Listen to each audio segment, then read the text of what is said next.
I'm Chris Fowler for Sports Century. Wilt Chamberlain's size, strength, and athleticism were unimaginable. He made large men appear small. And when he played, it seemed all too easy, almost unfair. His numbers were too big for comfort. He didn't just break records, he destroyed them. Basketball was Wilt Chamberlain's sandbox.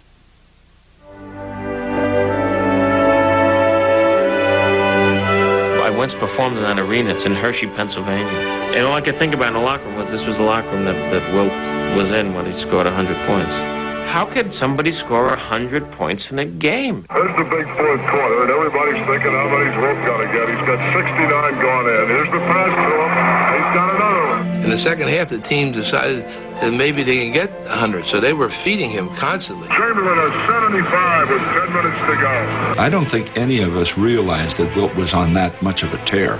Then Dave Zinkoff announced Dipper 82 points, and literally Wilt's eyes lit up. Knickerbockers just stalling for time. He has 94, 2 minutes and 5 seconds to play. New York was freezing the ball. And had you just walked into the game and not realized what was going on, you'd say, here's a team, they're losing by 15 points and they're freezing the ball. They wanted to use time so Wilt couldn't score. In fact, it got so ridiculous at one stretch where they were deliberately fouling us when we got the ball in bounds to keep the clock from running. I was embarrassed, basically playing in a game like that. 1 minute and 1 second to play. Chamberlain at 98. He can make it easily. We were going for 100. His record was our record. Into Chamberlain.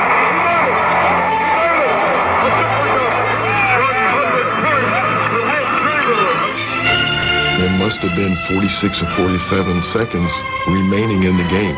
People just ran out of the stands just to touch Wilt, just to be there.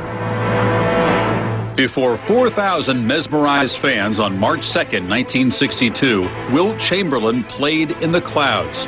Draining 36 field goals and collecting 28 points from the line, the 7'1" center lifted his game beyond reach of any NBA player in history. He was so dominant and so impossible to stop. Wilt was bound to score 100 points, whether it was going to be that season or some other season in the future. Chamberlain, slam dunk. We used to watch Wilt Chamberlain every single Sunday. The Big Dipper. I think probably Wilt dominated the game more than anyone else. And the reason I say that because Wilt could do it on both ends of the floor. Offensively, no one could guard him. And defensively, Wilt was going after every shot. Russell, blocked by Chamberlain, a great block by Chamberlain. I learned a lesson early against Wilt. When I was a rookie, I blocked one of his shots, and he blocked every shot that I took the next 5 times we played them.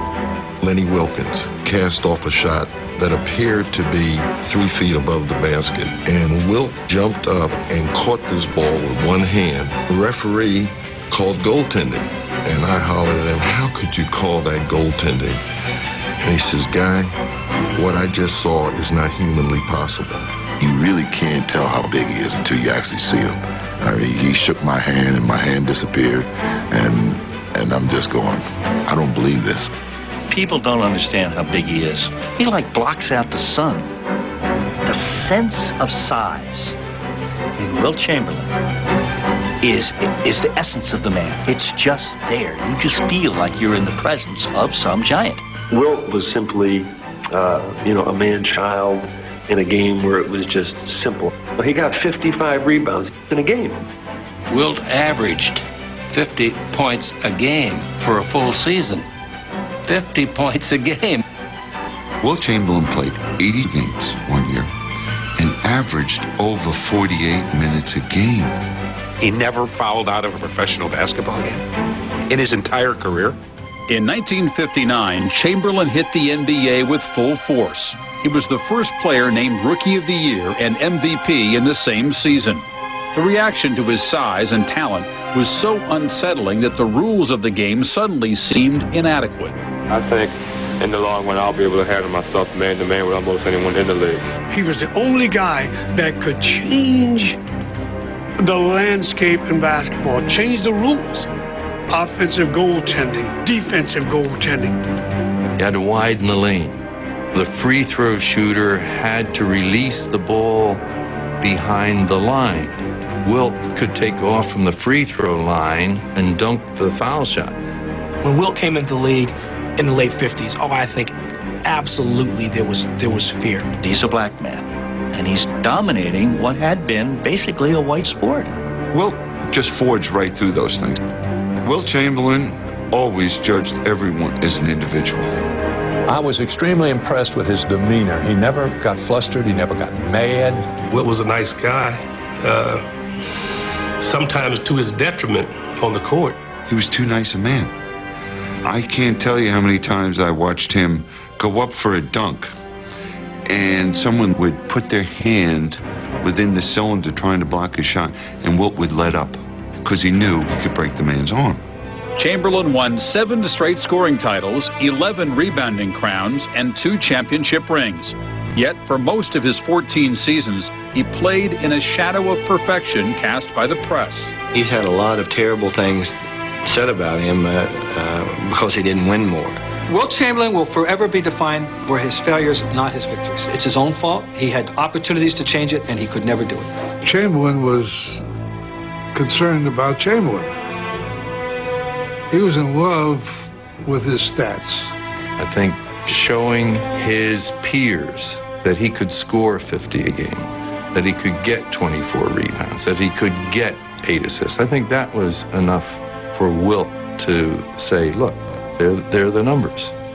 He was so great that no matter what he did, people never accepted it as being enough. If you look at his records and the records that he set, I always thought it was like watching him in slow motion. I thought he could have even done more. If you win, everybody says, well, look at him, he's that big. If you lose, it's, how could he lose a guy that size? I think it's confused him. He would have been better in an individual sport. He'd have been much better just competing for himself. Are you blowing your summer waiting for the fun to start? Then Networks.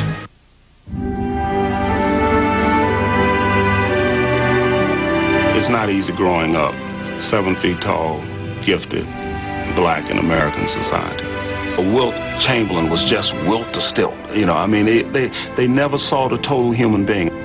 Born in Philadelphia on August 21st, 1936, Wilton Norman Chamberlain suffered the emotional inequities generated by his rapid growth. He sucked his thumb no matter what he was doing. Now, don't forget, we came out of elementary school. He was 6'3". He was still sucking that thumb. He not only was tall and thought of as unusual, he stuttered. It was always slouching over because he was not very proud. It was a terrible, terrible thing to be tall because people would pick at you. The family called him Dip because he had to dip through the door when he went in. People had never seen anyone as tall as Wilt. Some looked at him in amazement, some were befuddled, being 6'10", 6'11", at 13 years old, 14 years old. It really created a real barrier for him. One of 9 children, Wilt found solace and guidance within the nurturing atmosphere of his home. His mother, he really respected. She was the rock around him. His father was a laborer and worked hard, and that rubbed off on Wilt. It was a great family atmosphere, and Wilt was not treated any different than anybody else in the family. He was tall, but you could still take out the trash. He still had to do his chores. Scraping door frames at Overbrook High School, Chamberlain's career 37-point average overheated the imaginations of college recruiters across the country as he led the Panthers to consecutive city championships. No one had seen anybody with this agility. No one had seen anybody go up in the air and catch the ball at its apex and just bring it down. That was frightening. It was a time when we had 120 scholarships being offered to him. He was being called day and night. One school said, we're going to put you in the movies and make you a celebrity. Another school said, we'll give your brothers and sisters scholarships to colleges. Eddie Gottlieb, who was the owner of the Philadelphia Warriors, got a rule put in that you could draft a player out of high school. for delivery 4 years later. He went to Kansas to play, already belonging to Philadelphia upon graduation. Wilt Chamberlain's reputation coming out of high school was that he was so big and so overwhelming that nobody could ever deal with him on a basketball court. If he had been perceived as unstoppable on the hardwood, Chamberlain would also challenge the values of middle American society. In the fall of 1955, an unforgettable sighting occurred at KU's Lawrence campus. A big black man coming to Kansas in the early 50s or the mid-50s, it was a culture shock for a lot of people, no question about it. I think for him it was a little bit of a wake-up call to realize that most of America was not Philadelphia, was not West Philadelphia, and that it was overwhelmingly white, and he was going to be treated as an oddity. And the first time he went to a public restaurant, he was denied. They told him they didn't serve blacks. The color line was broken because Wilt went in, sat down, ordered a meal, and was served. And from that point on, there was no problem. After being ordained a campus cult figure, Chamberlain hosted a late-night radio show called Flippin' with the Dipper. When he wasn't spinning 45s on the air, Wilt found refuge in the brotherhood of sports, and it wasn't always basketball. He went to Bill Easton, the track coach, one time and said, "Coach, I'd like to enter in the high jump." And Bill said, "Well, Wilt," he said, you haven't even practiced." He said, "How could you possibly compete?" And he said, "Well, just give me a chance." Wilt won the Big 7 high jump championship with no practice at all. I saw Wilt Chamberlain run under 2 minutes in the 880 yards. I saw him put the shot over 50 feet. In the 1950s, big guys were still called goons. There was a sense that they weren't athletes, that they were only in the game because they were tall. There was this natural disposition to see this guy simply as a freak of nature. And no matter what he did on the track and field didn't change that image.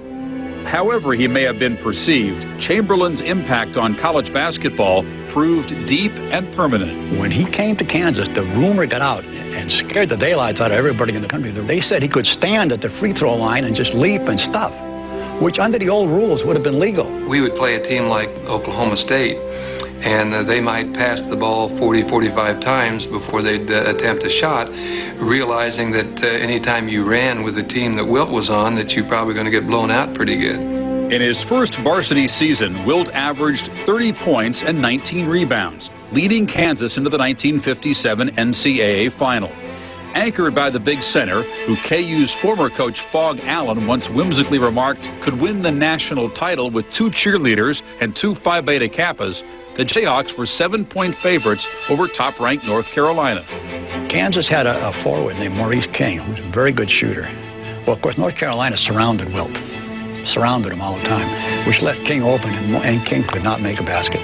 Simply couldn't get the ball down.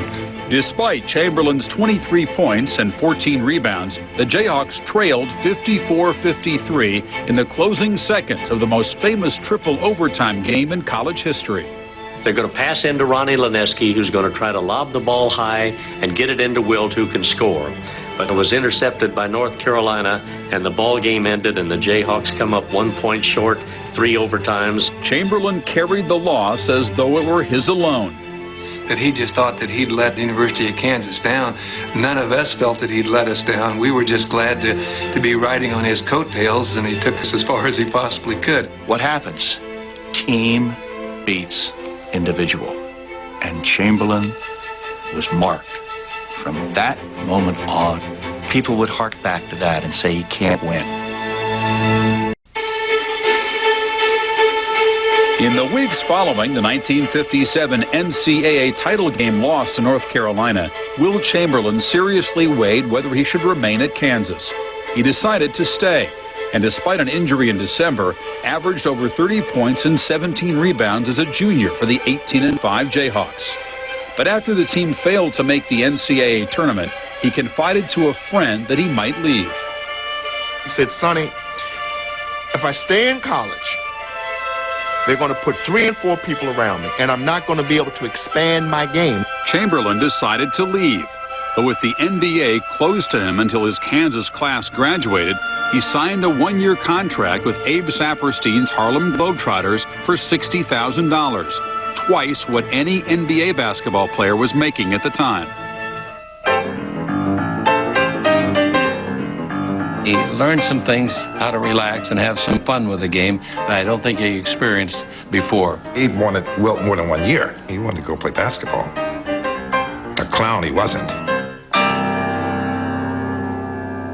After joining the Philadelphia Warriors upon his NBA eligibility in 1959, Chamberlain immediately asserted his dominance, averaging 38 points and 27 rebounds.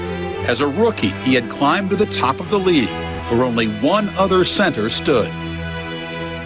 He could not be guarded, he could not be defended, he could not be thwarted. He was the greatest physical specimen that anybody has ever seen on a basketball court, and one guy had his number. One guy was David to his Goliath. One guy, Bill Russell. Probably the greatest matchup in the history of basketball. It really took on biblical proportions in a way. It was like good against evil, offense against defense.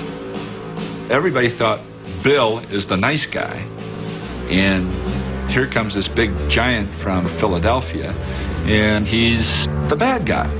He was the monster. He was this behemoth. He was not Jack the Giant Killer. He was the giant that we all wanted to kill. This guy was 5 or 6 inches bigger than Russell, was 70 pounds, heavier than Russell, was very skillful at what he did. The first time we played Wilt destroyed Bill Russell. Put enough fear in Bill Russell's heart that Russell was going to do anything to beat Wilt. The only difference between the two of them was the fire in the belly. If he had 1/3 of Russ's intensity, God, he would have been even more awesome than he was. Anything more awesome was almost inconceivable. Never averaging below 33 points and 22 rebounds a season between 1960 and 1966, Chamberlain reached his offensive zenith by scoring 50 points a game in 1962. But in those 7 years, Chamberlain fell to Russell in 5 playoffs. When the Celtics would come to town, a lot of people don't realize that Wilt would invite Russell to his house for dinner. And then they'd go to the arena and Russell would try to tear his head off. Russell was a master of psychology. He knew exactly what he was doing all the time, and he used that. Russell would let Wilt score. Wilt's teammates would stand there and watch Wilt score. They'd never be involved. And then he'd shut Wilt down, and now this time the other guys are cold. I've seen Wilt get down on the floor and beat his hands on the floor, hands and knees. He was so frustrated. I guess, to be very honest with you, Boston probably had a better team than we did. You know, there's always talk of Wilt versus Russell and Russell beat Wilt, etc. That's not true. Russell didn't beat Wilt. Boston beat Philly. In 1962, the Warriors moved to San Francisco, where for the next 2.5 seasons, Chamberlain stayed atop the scoring and rebounding charts. Meanwhile, the Syracuse Nationals moved to Philadelphia and were renamed the 76ers. In January of 1965, Wilt would resume his on-again, off-again relationship with the city of brotherly love. When the trade was made to bring him back to Philadelphia from San Francisco, I mean, the media just went crazy. I mean, he was like, for a couple of weeks, it was the #1 front page story in the city. So are you happy or sad about it? Mixed emotions. Actually, I'll be like Tony Bennett, leaving my heart here in San Francisco because I fell in love with the city. In 1966, the 76ers head coach, Alex Hannum, convinced the 30-year-old Chamberlain that in order to win an NBA title, he would have to rebuild his game from the ground up. Never in the history of sport has a player of Wilt's magnitude been asked to change what he has done so well for so many years for the betterment of the team. Wilt just looked around and saw the talent on that team and realized that these players would perform better the more they were involved in the play rather than Wilt doing everything. He was assisting more, he was rebounding more, he was playing better defense, the whole bit. He beats Russell fair and square one time when it mattered, in 1967, when he had his finest year, the most balanced year a man could have, 24 points a game, 24 rebounds a game, and 8 assists a game for a team that wins 68 games. They blow out the Celtics in 5 games.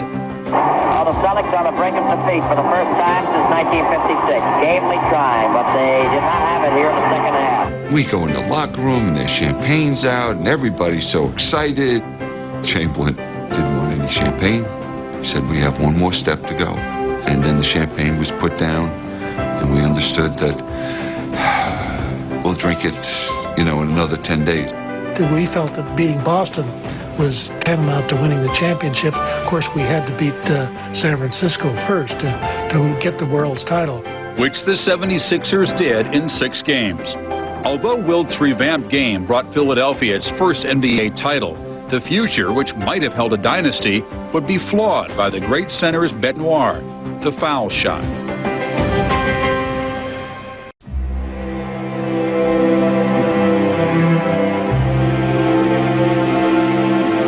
Ultimately, of course, we get to the fact that he couldn't sink free throws.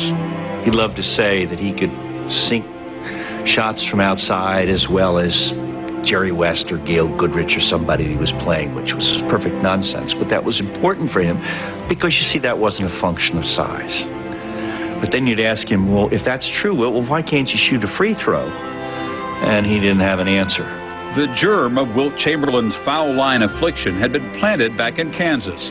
A 62% free throw shooter with the Jayhawks, Wilt, by 1968, was missing more than 6 of 10 from the stripe. I mean, he tried underhand, sideways, almost back to the top of the circle, and just never could do that. But yet in practice, he could sit there and make 7 out of 10. I think if Wilt really concentrated on it and he had a little help from somebody who could shoot fouls and instruct him like a golf pro, he could have been a better shooter. One game, Earl Strom, the great referee, was working the game, and Wilt got a foul called on him. He's on the way to the line, and he turns, and then the most, if you can imagine a 7'3" speaking in a pitiable voice, he said, Earl, tell me, help me. Why can't I make a free throw? Against the Celtics in the 1968 Eastern Division Finals, the 76ers blew a 3-1 lead. In their 4-point loss in Game 7, Chamberlain was less than dominant, shooting 4 for 9 from the field and 6 of 15 from the foul line. It was his last game as a 76er. Wilt has always said that he had been promised a piece of ownership of the team, and if he was not going to get it, he wanted to be traded. He said, I want to be traded, and I want to be traded to a West Coast team. And we got Darrell Imhoff and Archie Clark and Jerry Chambers for Wilt Chamberlain. Wilt went to the Lakers. And he's sitting there at the press conference, and one of the reporters asks Wilt, does he think Butch Von Bredikoff, who's the coach of the Lakers, will be able to control him? And Wilt looks at the reporter and said, no one controls Wilt. Then in the first day of practice, we moved the ball around, and he's moving a little bit, and guys are cutting. I said, holy mackerel, these guys look good. Second day, you couldn't get him out of one spot in the court. It was terrible. He just stood there. Van Bredikoff referred to Wilt as a big load, and Wilt referred to Van Bredikoff as the dumbest coach he had ever played for. That was understood, and that polarized that particular team. Despite such mutual dislike, the Lakers took the Celtics into the 7th game of the 1969 Finals. Trailing by 7 points, Chamberlain took himself out with 5:19 left in the 4th quarter. Wilt's knee was really paining him, and he just wanted to quiet it down for a couple of minutes, and he came out and he put some ice on it. So when the knee quieted down a little bit, Dipper said to me, tell the man I'm ready to go back in.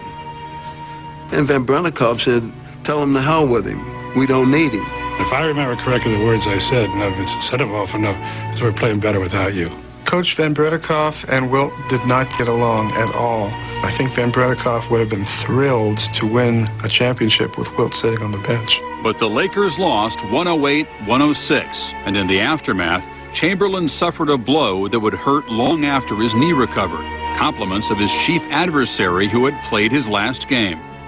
Russell called him a faker, that he wouldn't stay in during the game. Russell gave him a little needle after that. You should have played as a 7th game. Russell couldn't understand it, that in that moment, when all is on the line, you wouldn't go back in the game. You know, it was a foreign idea to him. Whatever criticism he received was unfair. He was hurting, and I know he was hurting. He wasn't one of those players that would ever take himself over. He hated to come out of a game.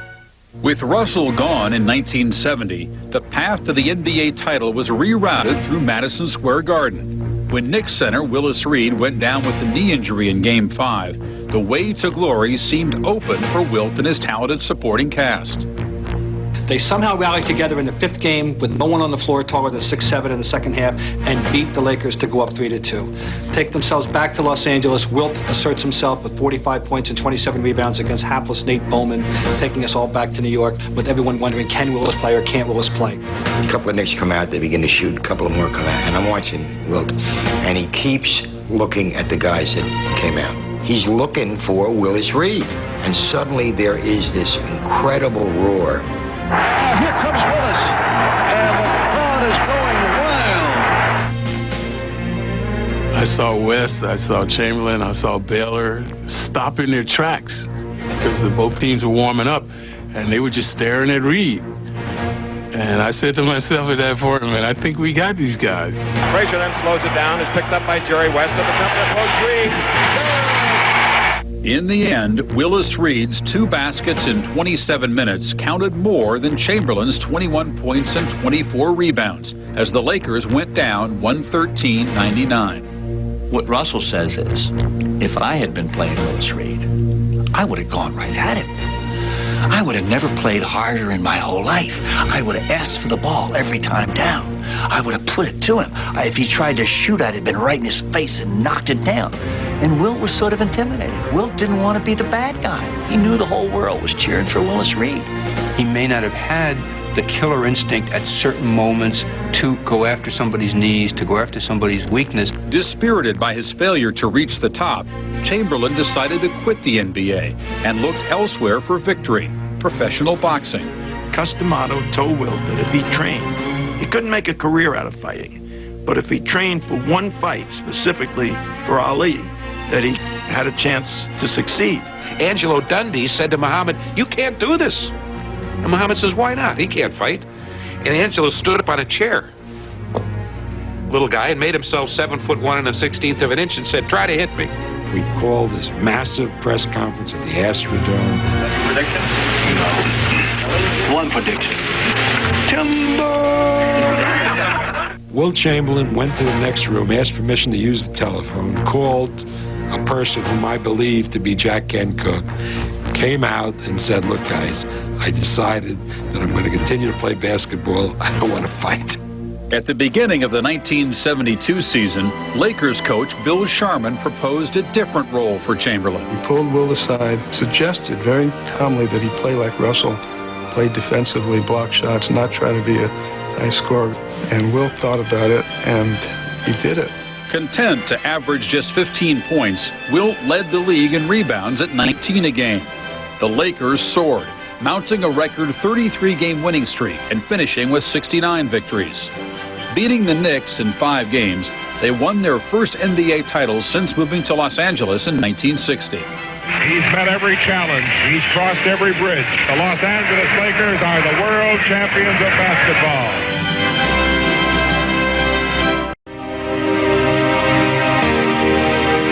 After losing to the Knicks in the 1973 finals, Wilt Chamberlain, although contractually bound as a player to the Lakers, jumped to the ABA as head coach of the San Diego Conquistadors. The word that comes to my mind is a publicity stunt. I don't think he did a great deal of the actual coaching of the team. I do remember that Wilt would come into the games about 15 minutes before the game would start.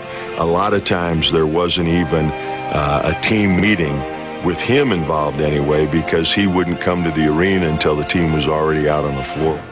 Chamberlain quit coaching after just 1 season to pursue new worlds, many of which demanded talents that had lain fallow during his years as Wilt the Stilt.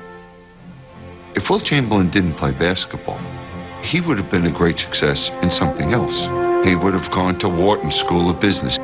He just found basketball was his vehicle to have the lifestyle that he enjoys. He had some business people early in his career that invested well for him. He understood money. He brought a nightclub up in Harlem called the Dick Wilt Small's Paradise. It was an all-black club and great music and jam-packed every night. He owned racehorses. He owned real estate. He invested in the stock market. His home was constructed for a man 7'2". And he takes me in the bedroom and he said, watch this. And he pressed the button next to the bed. And the roof went back. I said, you gotta be kidding me. We're in New York to play the Knicks, and he asked me up to his suite. But I wasn't there 2 or 3 minutes, and here comes room service with 4 entrees. I said, gee, Wilt, I've already eaten. He said, no, my man, these are all for me. Although many and varied, Chamberlain's appetites led him in directions other than the front lines of the civil rights movement. Wilt Chamberlain did not take any overt, active role in the politics of the African American community or in terms of race and ethnic relations issues. He lived in a different world. I really enjoyed that Wilt never brought up racism. Then, of course, you know, he supported Nixon. Figure that one out. The only plan that I have is trying to help make Richard Nixon the next president of the United States of America. He got a lot of flack from the black community because they were not really in Nixon's corner at that time. And when Wilt came out for Nixon, it was like, you know, what is he doing? When you have someone like Wilt Chamberlain supporting the opposition, it becomes sort of distressful, somewhat disappointing. In order for, I believe, the black man to get the most out of his vote, that he should, try to infiltrate the Republican Party as much as possible. He felt that his impact would be to let you know that blacks are just as smart and intelligent as anybody else. He was one of the most phenomenal athletes that this nation is ever likely, or any nation is ever likely to see. But beyond the court, he drops off the chart in terms of his relevance. And maybe being the great athlete that he was is enough.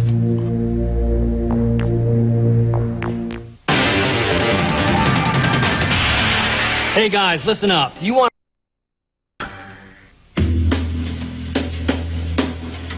volleyball became his passion, and he thought he could make the Olympic team as a volleyball player. He got involved in volleyball a couple of years before he retired, about 3 years before he retired, and just said, that's it. I think I can build volleyball. And he became the international volleyball president, got beach volleyball off the ground. Supporting women's track and such charities as Operation Smile, Wilt Chamberlain stayed in the public eye. If somebody wanted to do a commercial which talked about bigness, who did you go to get? You didn't go to get Kareem Abdul-Jabbar. You didn't go get Bill Walton. You got Wilt Chamberlain to show that he could get into a Volkswagen or whatever it was. But then why are you driving a Raptor? Because it has more headroom than my Rolls Royce. Wilt was pretty selective in what products he endorsed. The best commercial he ever did was standing back-to-back with Willie Shoemaker for a credit card. It was a wonderful image. He perhaps wanted to prove that a 7-foot guy who was seen just as a basketball player was more than able to do a lot of other things. Maybe that's why he did movies. He was just an incredible physical specimen. And then I remember seeing him at a Lakers playoff game in the mid-'80s, and he had a black tank top on. What a specimen. I mean, he looked like a municipal statue. While Wilt seemed to stay young, an old foe was closing in on a record that had seemed unreachable when he retired. In 1984, Kareem Abdul-Jabbar eclipsed Chamberlain's mark to become the NBA's all-time leading scorer. It renewed the divide in the off-and-on relationship that began in the 1960s when Kareem, then Lou Alcindor, was a teenager. They were very tight. He took him to the finest restaurants just to get him used to what life is really going to be. He would lend me some of his jazz albums. A couple of times I went by his apartment on Central Park West and returned his albums. I've known Kareem since 1965. Lou always had really admired Wilt, and Wilt gave Lou a hard time because he was the heir to the throne. When you're an athlete and you're finished, and then you begin to recede in time in other people's minds, not yours. And so the headlines in the papers no longer say Wilt. Now they say Jabbar. History hasn't been that kind to Wilt, even though he set all sorts of records that took Kareem forever to break. Wilt resented that as well. He didn't think Kareem was the all-around player, and he let people know. What did he do that was better than you? In the facets of the game, did he score better than I did? Did he rebound better than I did? Did he pass better than I did? Did he run better than I did? Did he, it's hard for me to figure out. If Chamberlain's scoring record was overtaken by Abdul-Jabbar, Wilt went one better. In his 1991 book, A View from Above, the lifelong bachelor claims statistical superiority in another activity. I said, there is no way in hell you could have slept with 20,000 women. I said, because there were too many nights that I saw you going back to your room with only a bag of McDonald's. Anybody who thinks that numbers don't mean anything to Wilt Chamberlain, all they had to do was to read that book. Somehow, I think that he felt that validated him. He got a call from a woman who clearly wanted to come up and see him. He said, well, I got a meeting going on here right now. I can't make it, and, besides, I've had you. If you got a girlfriend, we'll talk about it. Did Wilt know a lot of women? Of course he did. Bachelor, living in L.A., being a star. The publisher said, we need to do something to really have this book jump out. After all was said and done, he was embarrassed that he allowed that to come out. Wilt's defense of that is to say that it's harder to make love to the same woman 1,000 times as to make love once to 1,000 different women. That's part of that same page in his book. People ignored that to just zero in on the 20,000. This revelation came along at a time when promiscuity was suddenly not the coolest thing to admit to because Magic Johnson had just been diagnosed. And at the same time, you thought, you know what? If a woman admitted to that, she'd be called a slut. He didn't want to be tied down to one relationship. He knew he wanted to travel. He wanted a freer life. And he lived the life he wanted to do. My theory is that there are 4 really important numbers in Wilt Chamberlain's life. 0 for the number of times he fouled out, 50 for the number of points he averaged during one full season, 100 for the number of points he scored in one single game, and 20,000 for the number that will never be forgotten.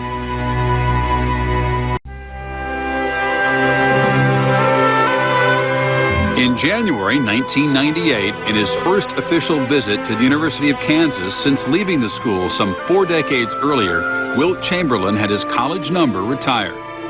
He said that he had kind of always felt like maybe the KU people blamed him for losing the national championship game to North Carolina in 1957. And the response that he got that day, I think, eliminated any feeling of that in his mind. I've learned over the years that you must learn to take the bitter with the sweet, and how sweet this is.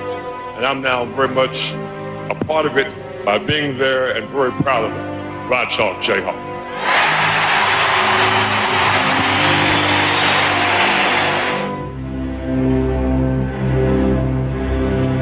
Plagued by heart problems for years, the Big Dipper, Wilt Chamberlain, succumbed in October of 1999. I know when I saw him Saturday, I knew that he would not live much longer. He looked that bad. That Tuesday, I got the call 1 o'clock. And it's with great sadness that we announce the death of Wilt Chamberlain. Mr. Chamberlain was 63 years old.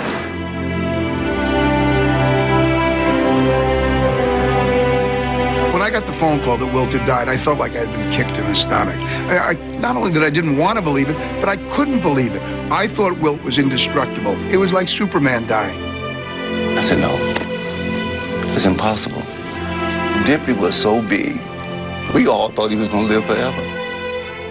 More than 1,300 mourners attended memorial services in Philadelphia and Los Angeles. I'm unspeakably injured by what happened the last few days. This was an integral part of my life and a good friend. Lately, we used to call each other, and the message I would leave, Wilton Norman Chamberlain, this is William Felton Russell. He used to call me, and when I was home, he'd say, Felton, this is Norman. I think the people who attended kind of appreciated the way the service was done, because it depicted him not so much as a basketball player, but as a human being. He was so busy doing. I'm not surprised he had a tired heart. He gave so much of it to us. The bulk of his estate, 90% or so, is going to be distributed to charities that would be in line with his beliefs. That's the way he always was. You know, when you come from an environment where children, you know, don't get, unless somebody gives them a start, it's easy to take your money and do that. He always resented being regarded as a freak, one-dimensional. Whether that one dimension is height, black, basketball scorer, celebrity. There's a side that bothers me that people don't know. The gentle man off the court, the caring man. I would never have wanted to be Wilt Chamberlain. There was no place to hide.